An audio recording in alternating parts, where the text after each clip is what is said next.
vélo, à pied ou en bateau, le canal du Midi qui coule de l'Atlantique à la Méditerranée est l'un des chemins incontournables pour qui veut partir à la découverte du patrimoine français. À Béziers, cette célèbre voie fluviale vous offre l'un de ses moments forts, les écluses de Foncérane, classées en 4e position. Un ouvrage spectaculaire tant par son ampleur que par la technicité de son architecture. Jacques, passionné par l'histoire du canal, nous accompagne à la découverte de ce bel ouvrage. Voilà, on y est, donc la prouesse architecturale du canal du Midi. Un escalier d'écluse avec 8 bassins, 8 sas. On est sur le XVIIe siècle, un monument d'exception. Cette enfilade d'écluses qui s'étale sur 300 mètres est une réalisation unique dans l'histoire des transports fluviaux. Elle permettait aux bateaux de marchandises de monter ou descendre un dénivelé exceptionnel par son amplitude. Il y a 21 mètres de dénivelé. Une écluse qu'on pense à peu près 2,50 m.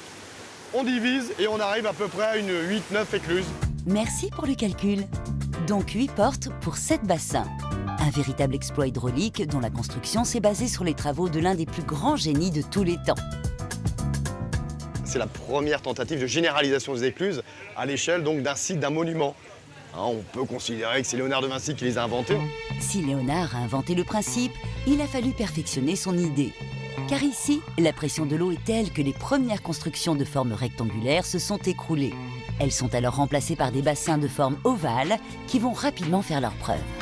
Grâce à ce système unique au monde, les écluses de Foncérane offrent aujourd'hui 20 minutes de traversée inoubliable pour le plus grand plaisir des plaisanciers. On trouve que c'est super intéressant pour les enfants, ils n'ont jamais vu ça de leur vie non plus, donc c'est super de leur faire découvrir. De leur faire découvrir et ils adorent.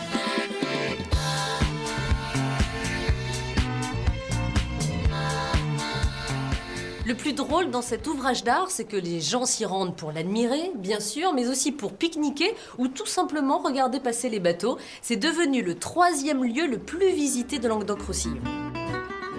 Chaque jour, 12 éclusiers veillent au bon fonctionnement des bassins. Il y a encore 10 ans, ces compagnons des voyageurs vivaient sur place, dans des habitations qui leur étaient réservées. Un peu plus loin sur le canal, Joël est un des derniers privilégiés à vivre dans une maison d'éclusier. Joël. Bonjour Jacques, comment tu vas? Et toi? Bonjour Mireille. Bonjour. Alors, c'est là ta maison d'éclusier? Oui, c'est une maison à laquelle je me suis attaché. J'ai pas trop envie de partir, ni à la retraite, ni rien. J'aimerais rester le plus longtemps possible. Il faut que j'ouvre la porte parce que le bateau va sortir.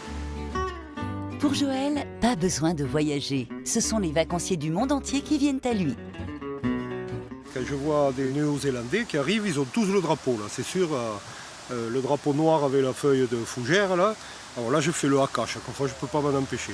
Et souvent, sur le bateau, ils se mettent torse nu, ils m'en font un de vrai de haka. Si la traversée des écluses du canal constitue une expérience unique, c'est grâce à un homme, Pierre-Paul Riquet.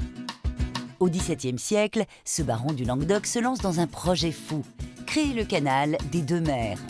Une idée que n'approuve pas Louis XIV, mais qui n'effraie pas pour autant Riquet. Cet autodidacte investit toute sa fortune dans ce projet monumental, au grand désarroi de sa famille.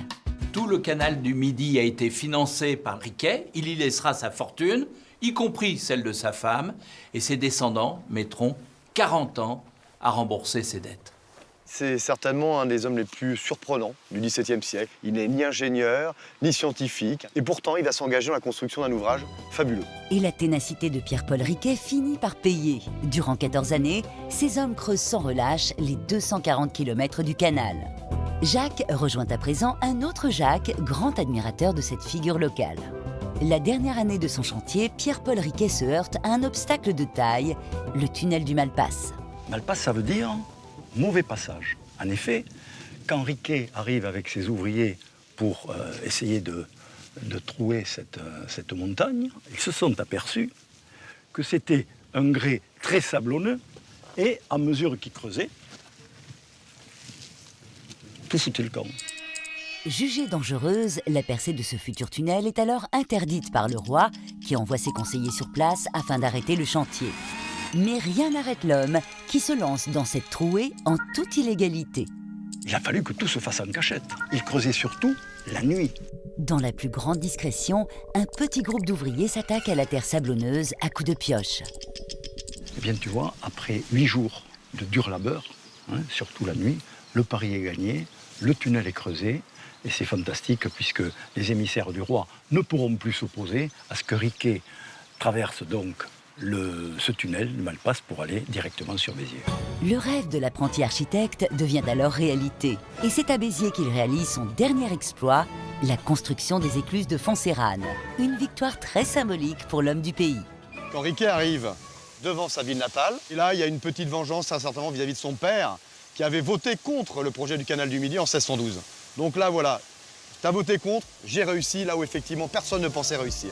Mais Pierre-Paul Riquet s'éteint 6 mois avant l'achèvement du canal, qui est inauguré en son absence. Ce jour-là, toute la région vient assister au spectacle des écluses, qui ouvrent pour la première fois leurs portes. Il faut se transposer dans le siècle de Louis XIV. Le canal du Midi, c'est le deuxième plus grand chantier après Versailles. C'est du jamais vu. Au début du cortège, on a évidemment tous les notables qui sont là. 350 ans plus tard, l'œuvre suscite toujours autant l'admiration. Riquet, contre vents et marées, a gagné son pari.